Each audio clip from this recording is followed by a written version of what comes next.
Pablo may exciting announcement sa last leg ng mall tour.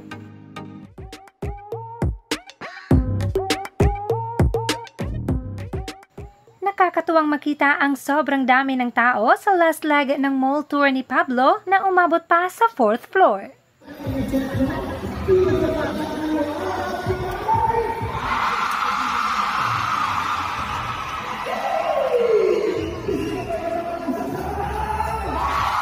Heto pa, may exciting announcement nga ang pinuno na siguradong ikakatuwa ng mga fans.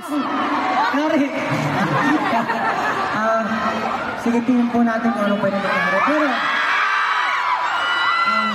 para naman po sa mga supporters din po sa Visayas Team, pupunta po kami dyan. Abangan nyo naman po yung mga announcement po kailan kami pupunta dyan.